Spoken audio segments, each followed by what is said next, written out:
আল্লাহ রাব্বুল আলামিন ইরশাদ করেন, ওয়ামান ইয়াতাওয়াক্কাল আলাল্লাহ ফাহুয়া হাসবুহ, যে ব্যক্তি আল্লাহর উপর ভরসা করে তার জন্য তিনি যথেষ্ট। আল্লাহ রাব্বুল আলামিন প্রতিটি আমলের প্রতিদান রেখেছেন, কিন্তু তাওয়াক্কুলের প্রতিদান একটু ভিন্ন। কেউ যদি আল্লাহ তাআলার উপর ভরসা করে তার প্রতিদান স্বরূপ তিনি নিজেই তার জন্য যথেষ্ট হয়ে যান।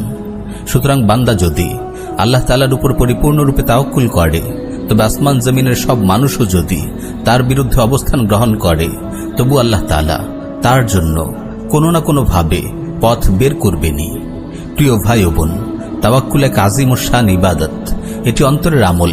মুমিনের হিম্মত, উদ্যম ও সাহসের উৎস হল এই তাওয়াক্কুল। অনেক ভাই আছেন যারা তাওয়াক্কুল সম্পর্কে সুস্পষ্ট ধারণা রাখেন না। অনেকে আবার রীতিমতো ভুল ধারণা লালন করেন। তাই আজ আমরা আলোচনা করব তাওয়াক্কুল নিয়ে। তাওয়াক্কুল বুঝতে হলে আমাদেরকে তাওয়াক্কুলের রোকন তথা মূল ভিত্তিগুলো জানতে হবে। তাওয়াক্কুলের 3টি রোকন রয়েছে। প্রথম রোকন, আল্লাহ রাব্বুল আলামিনকে যথাযথভাবে চেনা। তাওয়াক্কুল করতে হলে অবশ্যই আল্লাহ তাআলার অসীম ইলম, অতুলনীয় ক্ষমতা, অশেষ রহমত সম্পর্কে সুস্পষ্ট ধারণা থাকতে হবে। একজন তাওয়াক্কুলকারী বিশ্বাস করে বিশ্বজগতের সম্পূর্ণ নিয়ন্ত্রণ আল্লাহ রাব্বুল আলামিনের হাতে। তিনি যেভাবে চান সেভাবে এই জগৎকে পরিচালিত করেন। তিনি সবকিছু করতে সক্ষম। তার রহমত ক্রোধের উপর প্রাধান্য পায়। তিনি তার নেককার বান্দাদের ভালোবাসেন, তাদের সাহায্য করেন। আল্লাহ রাব্বুল আলামিনের মারিফত যত বেশি হবে, আল্লাহর প্রতি আস্থা ও বিশ্বাস তত দৃঢ় হবে। তাই তাওয়াক্কুলের অনিবার্য উপাদান হল আল্লাহর মারিফত। যে আল্লাহকে যথাযথভাবে চেনে না, সে তাওয়াক্কুলও করতে পারে না।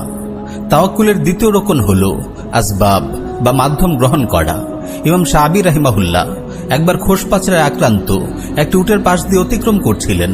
উটটির এই অবস্থা দেখে মালিককে জিজ্ঞেস করলেন, এই উটের চিকিৎসা করো না তুমি? লোকটি বলল, আমাদের একজন বৃদ্ধা আছেন, আমরা তার দোয়ার উপরে ভরসা রাখি। ইমাম শাআবী রাহিমাহুল্লাহ বললেন, তার দোয়ার পাশাপাশি উটের আক্রান্ত জায়গায় ঔষধ ব্যবহার করো। প্রিয় ভাই ও বোন, তাওয়াক্কুল সম্পর্কে ভুল ধারণায় থাকবেন না। তাওয়াক্কুল করা মানে হাত পা গুটিয়ে বসে থাকা নয়। বান্দাকে অবশ্যই আসবাব বা মাধ্যম গ্রহণ করতে হবে। সাধ্যের সবটুকু করার পর ফলাফলের ব্যাপারে আল্লাহর উপর তাওয়াক্কুল করতে হবে। সাইয়্যিদুনা ওমর বিন খাত্তাব রাদিয়াল্লাহু আনহুর আমল থেকে বিষয়টি পরিষ্কার বোঝা যায়।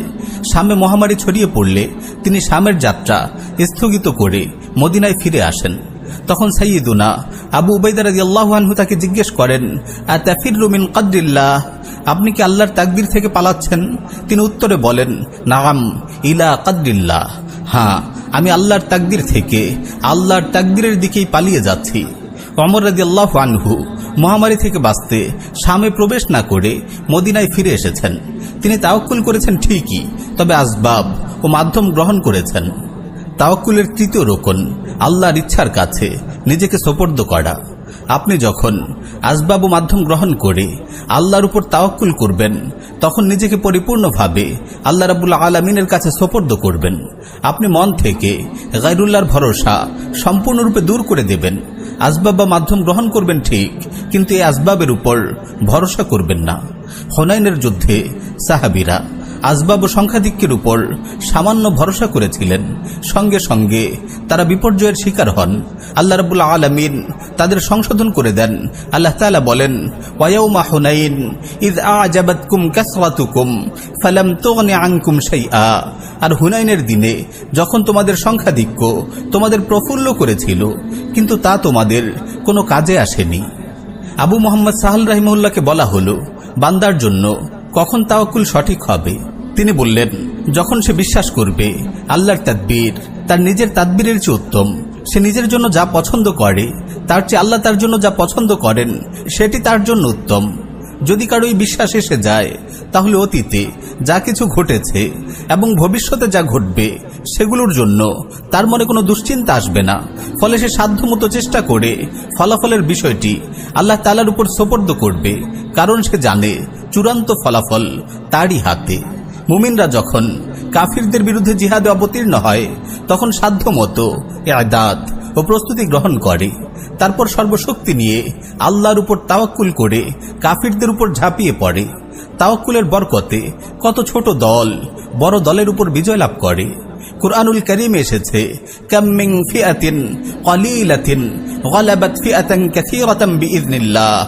কত ছোট দল আল্লাহর হুকুমে বিরাট দলকে পরাজিত করেছে। প্রিয় ভাই ও বোন, জীবনে চলার পথে তাওয়াক্কুল মুমিনের অন্যতম শ্রেষ্ঠ হাতিয়ার। তাই মহান আমলটি শেখার জন্য মেহনত করুন।